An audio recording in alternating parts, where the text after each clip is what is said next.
金曜の司会はナンポルトキ、司会の稲葉敦です。よろしくお願いします。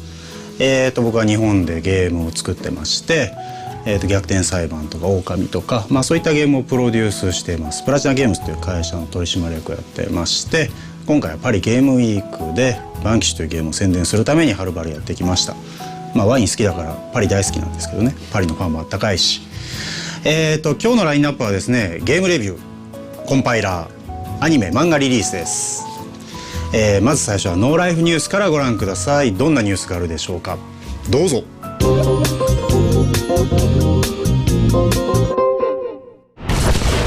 On sait, on vous en parle souvent, mais on n'y peut rien. The Old Republic multiplie les vidéos de gameplay et autres trailers qui font plaisir, à l'image de celui-ci intitulé Fate of the Galaxy, qui nous montre que les joueurs pourront définitivement choisir leur camp dans cette guerre qui s'apprête à faire rage sur nos PC.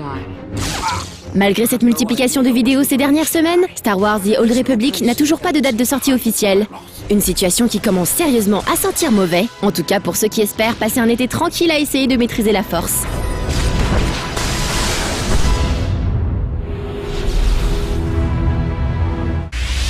Ten years ago, we Blood Ravens destroyed the demon Ulker. Le dernier techno-chérubin de la série des Dawn of War a vu le jour ce 1er mars 2011. Mis au monde par THQ et issu de la semence de Relic Entertainment, Retribution est la seconde extension de Dawn of War 2 et débarque de son drop pod un an après son techno-grand frère Chaos Rising, qui tout comme lui est un standalone PC. Parmi les nouveautés annoncées par Relic, une nouvelle race jouable, la garde impériale dite le marteau de l'empereur, une nouvelle campagne et une nouvelle unité pour chaque ancienne race. Outre les packs par race vendus sur l'eShop de THQ qui permettaient l'acquisition de Wargear spéciaux pour la campagne, l'édition collector de Retribution propose un poster et 6 images format carte postale d'écran de chargement du jeu. Un contenu anecdotique donc, pour une édition collector dont le principal intérêt réside dans son prix, équivalent au jeu original lors du lancement. Pour un fan de la licence, le jeu vaut son prix, mais on regrettera que le passage de Windows Live à Steam pour le matchmaking n'ait pas amélioré sa rapidité. Autre point malheureux, la campagne jouable avec chacune des races, qui se limite au niveau 10 et à 15 missions, ainsi que le peu de nouveaux ajouts pour Baroud d'honneur qui laisse un goût amer dans la bouche des joueurs ayant vu dans ce mode de jeu un potentiel intéressant. À recommander donc à ceux qui aiment Warhammer 40 000, et pour les autres n'oubliez pas que l'Inquisition veille, l'œil qui jamais ne se ferme. How far are you prepared to go to uncover? Le prochain DLC de Castlevania Lord of Shadow peut enfin nous teaser en vidéo. Et c'est le 30 mars prochain que les joueurs pourront explorer ces 3 nouveaux niveaux dans cette aventure inédite baptisée Rêverie. L'autre DLC, Résurrection, n'a quant à lui pas encore de date de sortie officielle, mais reste toujours programmé pour cet automne. Un délai plutôt long pour un bon jeu certes, mais qui date tout de même d'octobre 2010. Gabriel, I need your help. You've destroyed the Lords of Shadow, but in doing so, you have unleashed a greater evil. 僕にとってビデオゲームといえばファンタジーゾーン、もちろんファンタジーゾーン、セガの名作ですね。僕が14歳ぐらいの時ですね、ファンタジーゾーンが出たのはもうゲームセンターに通い詰めてですね、友達から100円玉を奪ってよくプレイをしてましたね。で、大人になってからもファンタジーゾーンの面白さが忘れられなかったので、基板を買って、テレビに直接つないで、で、調節を間違えて火を吹いて、もう一回基板を買って、今度はテレビが火を吹いてみたいなことをやりましたね。合計3枚買ってますね、ファンタジーゾーン。やっぱりビデオゲームといえばファンタジーゾーンです。それでは本日のゲームレビューをどうぞ。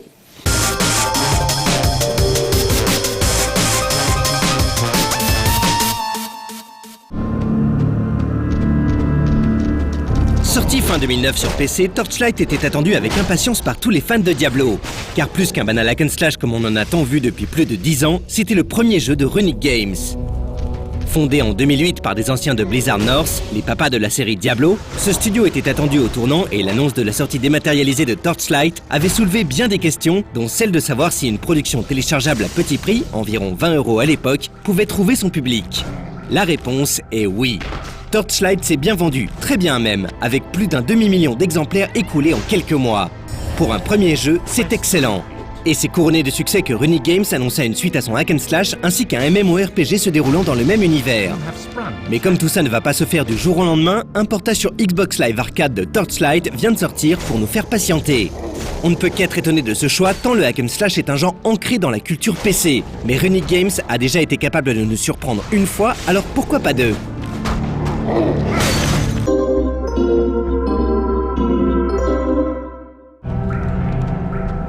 Bon, comment dire ? Eh bien, disons que le scénario de Torchlight n'a pas vraiment retenu notre attention. En même temps, on ne peut pas dire qu'il soit brillamment mis en scène. La narration se fait ainsi uniquement via des dialogues ou des pavés de texte. Pas de cinématique pour nous immerger donc. D'un autre côté, on ne rate pas grand-chose. Dans un monde médiéval fantastique très classique, vous arrivez au sein d'une ville minière appelée Torchlight. Cette ville s'est bâtie au-dessus d'un gisement d'ambre, une ressource extrêmement précieuse. De nombreuses personnes sont donc arrivées à Torchlight dans le but de faire fortune. Mais le problème, c'est que d'horribles démons hantent cette mine. Et bien sûr, les mineurs les ont libérés et depuis, ils attaquent le village et font de nombreuses victimes. C'est là que vous arrivez. Votre mission, sauver Torchlight. Oui, on vous l'a déjà dit, c'est extrêmement classique. Mais au moins c'est assumé. Les développeurs ne nous balancent pas des tonnes de cinématiques pour expliquer la genèse du monde ou je ne sais quoi encore. En fait, l'inexistence du scénario est certainement sa plus grande qualité, car on est directement plongé dans le jeu pour se concentrer sur le gameplay. Et c'est celui-ci qui nous intéresse. Brink, over here! I can't hold them back much longer.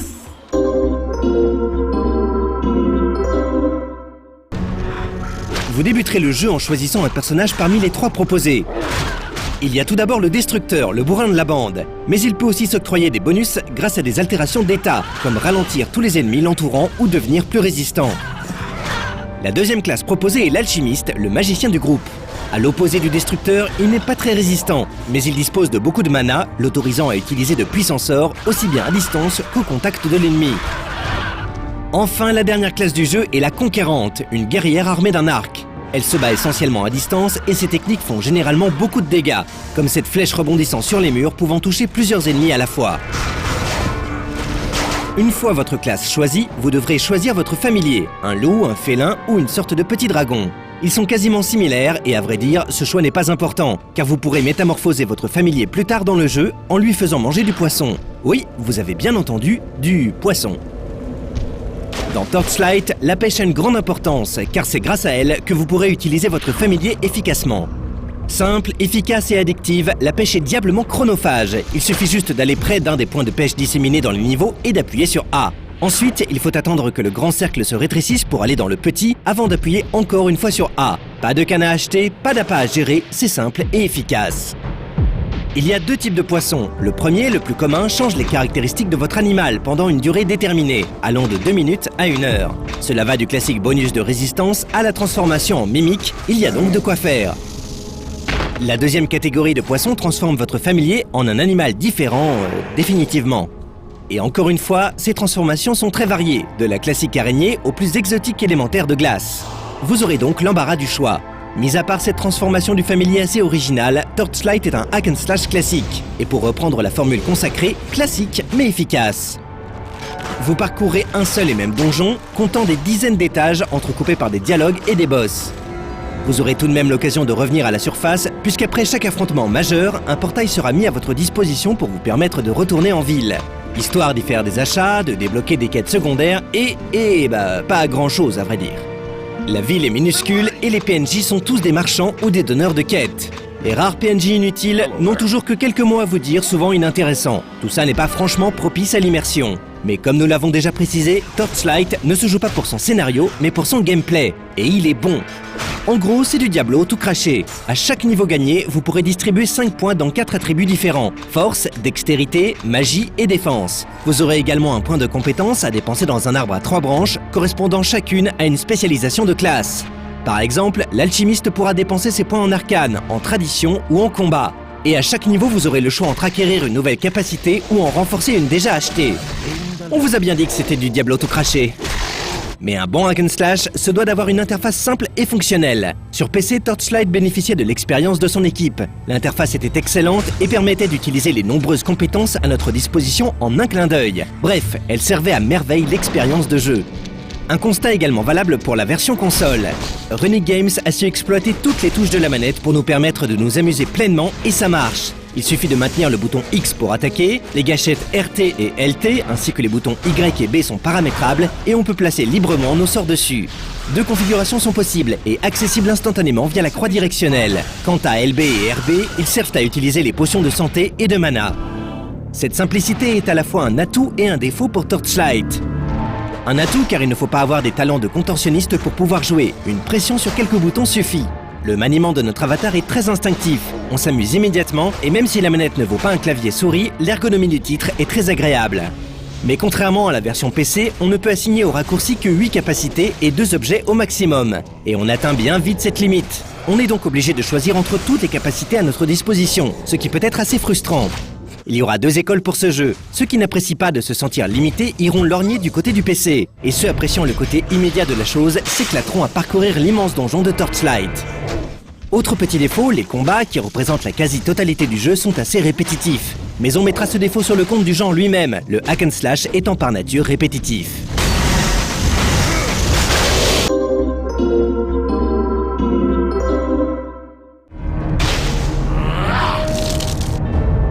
Artistiquement, Torchlight est une réussite. L'aspect cartoon lui donne un cachet particulier et les décors se renouvellent suffisamment pour éviter la routine. Quant à la bande-son, elle est tout simplement excellente. Tantôt mélancolique, tantôt plus sombre, elle colle à merveille aux situations. Mais techniquement, eh bien, c'est beaucoup moins bien que sur PC. Il y a souvent des ralentissements lorsque les ennemis sont nombreux à l'écran, ce qui, mine de rien, arrive assez fréquemment. Quant au texte, ils sont très petits, trop petits même. Il faut vraiment se concentrer pour réussir à lire les effets des objets dans l'inventaire. Et quand en plus certains de ces textes sont en anglais, dans un jeu intégralement en français, on a de quoi être énervé. Mais ça aurait tout de même pu être pire. Le titre a été repoussé au Japon à cause de ses soucis de traduction. Ces problèmes techniques n'empêchent pas Torchlight d'être fun. Si vous ne pouvez pas y jouer sur PC, vous devez vous jeter dessus sur Xbox 360, à condition d'aimer les jeux bourrins et de ne pas être rebuté par la répétitivité du titre. Mais si vous pouvez y jouer sur PC, alors faites-le, ne serait-ce que pour éviter les problèmes techniques. Néanmoins, le premier jeu de Runic Games en impose. Alors certes, l'absence de mode multi se fait sentir, mais pour un jeu vendu à 1200 Microsoft Points et développé à l'origine en 11 mois, on ne peut qu'admirer le tour de force. Maintenant, messieurs les développeurs, sortez-nous la suite, vite!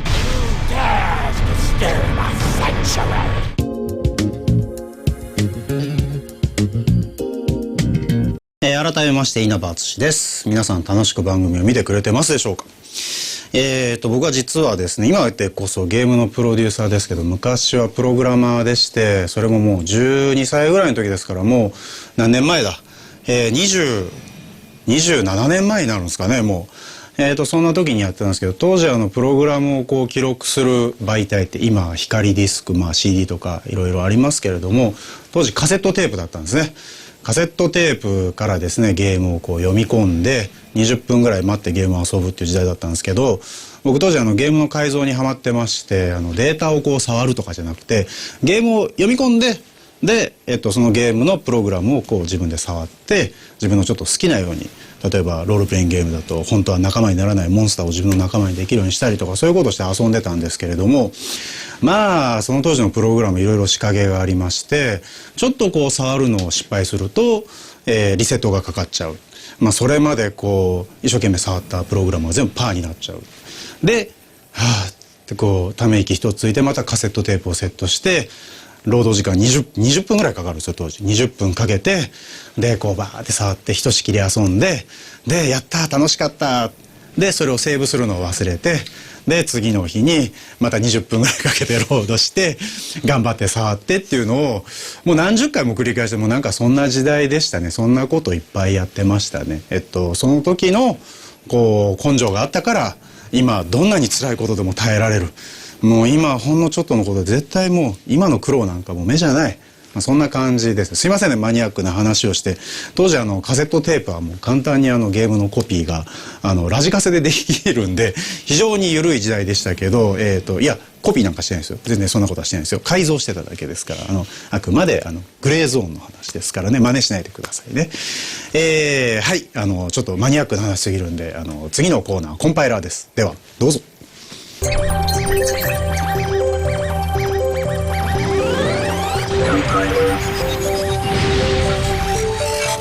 Le décimal.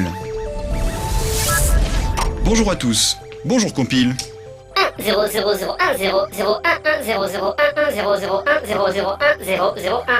Bon, mais qu'est-ce que tu fais, Compile, là? Je dis n'importe quoi en binaire, lol. Tu sais qu'il y a 10 types de personnes, ceux qui comprennent le binaire et les autres.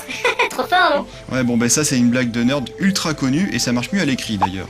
Mais du coup, je vais commencer à expliquer un peu aux gens comment ça marche le binaire pour qu'on soit pas les seuls à comprendre. Tu m'étonnes. Mais d'abord, aujourd'hui, on va parler du système décimal. Ok, mais tout le monde sait ce que c'est, non? C'est pas la peine de faire un compiler là-dessus. Oui, nous les humains, on l'utilise tout le temps. Mais c'est pas pour ça que tout le monde connaît les subtilités de la numérotation positionnelle. Donc le décimal, c'est la façon de compter qu'on utilise nous, car à la base, comme on a 10 doigts, on compte en puissance de 10. Oh là là, attends, numérotation positionnelle, puissance de 10. Là, Cyril fait déjà perdu tout le monde. Minute, j'explique. Alors tout d'abord, la numérotation positionnelle, ça veut dire que dans un nombre constitué de chiffres, la valeur du chiffre change en fonction de la position de ce dernier. Par exemple, dans le nombre 9154 et dans le nombre 3219, il y a à chaque fois le chiffre 9. Sauf que dans 9154, il est évident que ici ce 9 vaut 1000 fois plus que dans 3219. Or, la seule chose qui change, c'est la position du chiffre dans le nombre. Ah, c'est ça la numérotation positionnelle? Oui, effectivement, tout le monde sait ce que c'est. Par contre, peut-être que tout le monde ne sait pas qu'il existe aussi d'autres numérotations. Oui, effectivement, il y a aussi les numérotations additives. Un exemple simple est le contenu d'un porte-monnaie. La valeur des pièces ne dépend pas de leur position. Par contre, pour savoir la valeur totale du contenu du porte-monnaie, il faut se taper l'addition des valeurs de chaque pièce. Puis il y a aussi la numérotation unaire, grecque, forestière, où on compte avec les arbres, c'est un peu compliqué. N'importe quoi. Bon, revenons au décimal. Voyons un peu comment cela fonctionne. Je vais reprendre le nombre 9154. Là, je vais faire un peu de maths, mais 3 fois rien, c'est du niveau seconde. Donc, on peut décomposer 9154 de la façon suivante. 9154 égale 9 fois 1000, plus 1 fois 100, plus 5 fois 10, plus 4 fois 1. Ok, et ça t'avance à quoi? Là, j'essaye de trouver une règle générale au fonctionnement du décimal. Ceux qui se rappellent un peu de leur cours de maths ont dû comprendre le truc. En effet, si on continue à décomposer, on a 1000 égale 10 fois 10 fois 10, 100 égale 10 fois 10, 10 égale 10 évidemment, et 1 égale 1. On remarque donc que 1000, 100, 10 et 1 sont des puissances de 10. On a en effet respectivement 1000 égale 10 puissance 3, 100 égale 10 puissance 2, 10 égale 10 puissance 1, et 1 égale 10 puissance 0. Attends, 1 égale 10 puissance 0? Ça existe les puissances de 0? Ça fait pas tout planter, un peu comme une division par 0 par exemple? C'est une règle qu'on oublie souvent une fois sorti du lycée, mais effectivement, n'importe quel nombre à la puissance 0 est égal à 1. Faut pas chercher, c'est juste comme ça. Tu parles comme un prof qui n'a pas envie de se faire chier à faire la démonstration. Donc là, ce qu'on voit, c'est que le chiffre de la première colonne à droite est une puissance de 0, le chiffre suivant est une puissance de 1, le suivant est une puissance de 2, etc. La valeur du chiffre dépend bien de sa position. De plus, il est facile de trouver la valeur du chiffre, puisqu'il suffit de connaître le numéro de sa colonne pour trouver sa valeur, en sachant que la première colonne est la colonne numéro 0. Par exemple, dans un nombre très grand comme celui-ci, que je ne vais pas dire parce qu'il est très très grand, le chiffre 9 est sur la 12e colonne en partant de la droite. Sa valeur est donc de 9 fois 10 puissance 11, soit 900 millions. Conséquence pour nous les humains, il est très facile de multiplier ou de diviser par 10. Il suffit de décaler tous les chiffres d'un cran vers la gauche pour multiplier par 10, ou vers la droite pour diviser par 10. Ok, mais pourquoi des puissances de 10? Et pas de 8 par exemple? Ça vient tout simplement du fait que nous avons 10 doigts, et que les mathématiciens qui ont inventé ce système se sont basés là-dessus. Et pour représenter les 10 valeurs de base, il faut 10 signes différents, d'où les 10 chiffres de 0 à 9, à 0, 1, 2, 3, 4, 5, 6, 7, 8, 9. Ah bah dis donc, heureusement qu'ils sont basés sur le nombre de vos doigts, et pas sur le nombre de vos poils de cul. Non mais, réfléchis un peu, Compile. On ne compte jamais avec nos poils de cul. D'abord, c'est très mal vu en société. Et puis, imagine les caisses au supermarché, enfin, ce serait compliqué.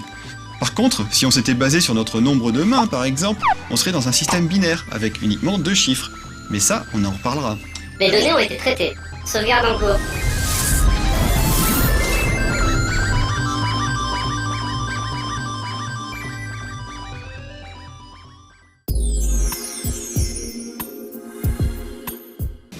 漫画やアニメといえばですね、僕が最近ずっと読んで、昔から好きなんですけれども、ヴィンランドサガっていう作品がありまして、これは中世ヨーロッパを舞台にした話で、ものすごいテーマが地味なんですけれども、雪村誠さんっていう人の作品ですね。この人が書いた「プラネテス」っていう宇宙を舞台にした話がすごくいい話で、すごくかっこよくて、もう宇宙のスケール感がすごいくので、プラネテスはぜひ読んでほしいんですけれども、プラネテスを読んでヴィンランドサガに行ってほしいなと思いますね。ただ月刊誌で書いてるんで、願わくば僕が生きてる間にちゃんと完結させてほしいなっていうぐらい壮大な物語ですね。今、何巻だろう、何巻までちょっと覚えてないですけどね、ぜひぜひおすすめです。プラネテスとビンランドさん、このセットでぜひもう今すぐ Amazon に行って買ってください。アニメ漫画リリースのコーナーです。どうぞ。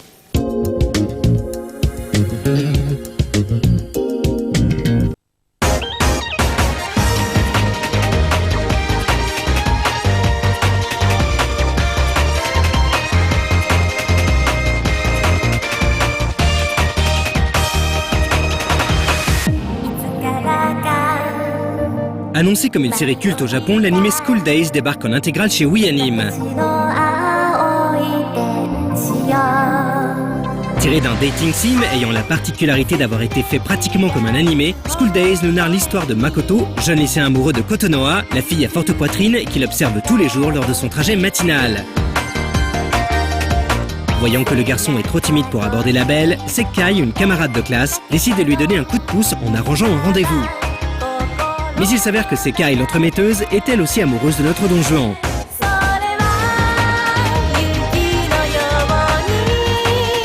Après des classiques comme Kimagure Orange Road ou Video Girl Eye, nous voilà à nouveau devant une histoire de triangle amoureux. La série commence d'ailleurs assez niaisement, et on finit par se demander pourquoi elle a rencontré autant de succès au Japon.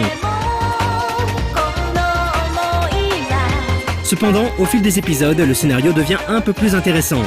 Ainsi, Makoto est rapidement décrit comme un salopard de première qui ne pense qu'à sauter tout ce qui bouge. Sa tâche est d'ailleurs facile puisque les personnages féminins s'avèrent très faciles à manipuler, à l'image de la pauvre Kotonoha qui en fait les frais dès le début. なんだよそれ。勘違いしないの。勘違いなんかしてねえよ。だったらいいけど。L'anime School Days a beaucoup fait parler de lui à sa sortie, en raison de son orientation surprenante vers le gore et le sanglant. 何よ。水着似合ってるじゃん。Mais ce parti pris dérangeant s'avère au final assez soft. On s'attendait en effet à voir un récit sanglant du même acabit que Hinamizawa, le village maudit, l'adaptation du jeu Dojin Higurashi no Naku Kolonikai. 元気はつらつ。何よそれ。 Pour le coup, ce titre proposait même plusieurs fins différentes, comme dans le jeu Hentai dont il était tiré. なんで琴の葉の名前が出てくるんだよ。知らないバカ。大丈夫。世界も適度にあるって。適度って何よ。いや、手に収まりがいいというか。スケベ、フォローになってない。揉むと大きくなるかもよ。最低。変態、エロス、ビー。言いたい放題だな。T'as vu, c'est étonnant. C'est exactement notre histoire. Ah bon, tu crois? Oui, c'est la Côté même réalisation, chose. quelques passages intéressants sont à signaler. Et alors, Peter, On citera ce serait notamment moi. les séquences durant lesquelles l'angle de la caméra est Les histoires inversé. d'amour se ressemblent un peu finalement. En plus, c'est marrant, l'acteur qui joue Peter te ressemble un peu dans les expressions et dans les réactions qu'il a avec Amelia. Ah oui, c'est vrai? Le chara-design est sobre et permet une animation plutôt fluide. C'est gentil de me dire ça. Pour ce qui est du coffret en lui-même, on trouve quelques bonus. Des bandes annonces, l'épisode 12 en version télé censurée comme lors de sa première diffusion au Japon, et l'OAV School Days Magical Earth Kokoro-chan, un animé qui pourra s'avérer un peu trop lolicon pour certains. Côté adaptation française, le bilan est vraiment médiocre. La VOST est bourrée de fautes et les sous-titres sont parfois écrits sur 3 lignes, ce qui ne laisse pas le temps de les lire. Complètement craqué. Ah, c'est sûr. Aujourd'hui, ce sera le grand jour pour nous. La VF, quant à elle, pique littéralement les oreilles, avec notamment l'utilisation d'un vocabulaire beaucoup trop soutenu pour des lycéens, ainsi que des jeux d'acteurs peu convaincants.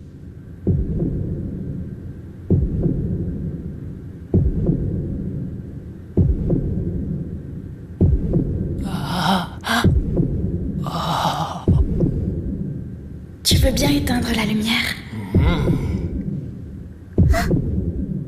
Ah, ses doigts sont tellement fins. Plongés dans la pénombre de la salle obscure tous les deux, tu pourrais tenter de lui prendre la main, l'air de rien. Elle quittera l'écran des yeux et vous vous dévorerez du regard amoureusement, jusqu'au moment... Jusqu'au moment où... Bisous! でも、必ず返すから。 En bref, cette intégrale de School Days s'adresse avant tout aux quelques spectateurs en manque d'une dose bien concentrée de fanservice et qui ne seraient pas rebutés par une histoire simpliste et des personnages féminins insipides. Les autres, quant à eux, passeront leur chemin. ゆっくり考えてろよ。ほら、電車来たし、今度いつでも。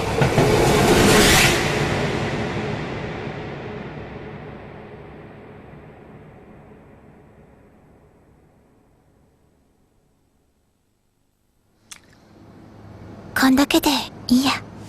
そっか。デ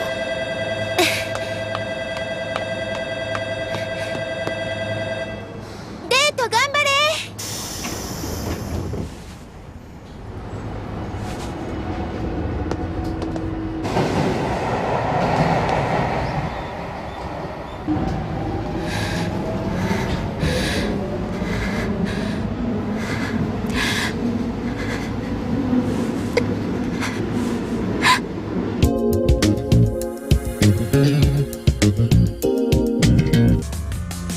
Juillet 2010, pour Kenji, cela s'annonce comme l'été de la loose. Ce lycéen moyen a raté de peu la qualification qui lui aurait permis de représenter le Japon dans une compétition de mathématiques.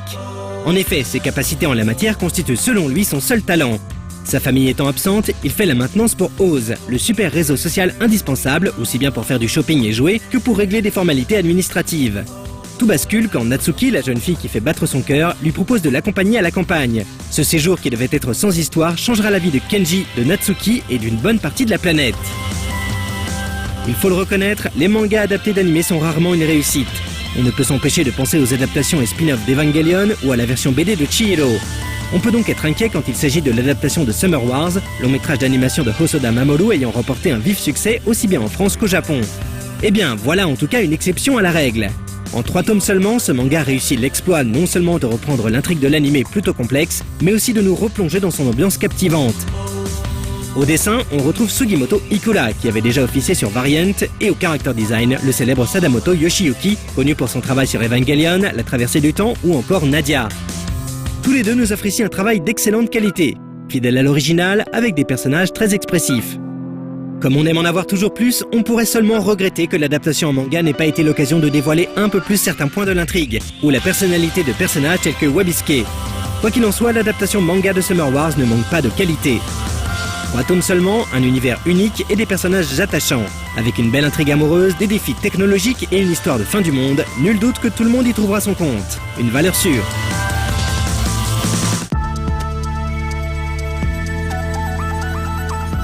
お別れの時間になってしまいました。僕プラチナゲームズという会社で働いてるんですけれども、今まで4本の作品を作ってきて、最新作「バンキッシュ」っていうのがもう出てるのが発売になってるんですけれども、その前にですね「インフィニットスペース」「マッドワールド」「ベヨネッタ」っていう作品が出てて、今度「バンキッシュ」なんですね。この番組を見てる人はね、どれか1本絶対買ってください。買わないともう僕新しいゲームプロデュースしませんからね。面白いゲーム遊びたいと思ったらどれか1本買ってください。よろしくお願いします。じゃあまたお会いしましょう。バイバーイ。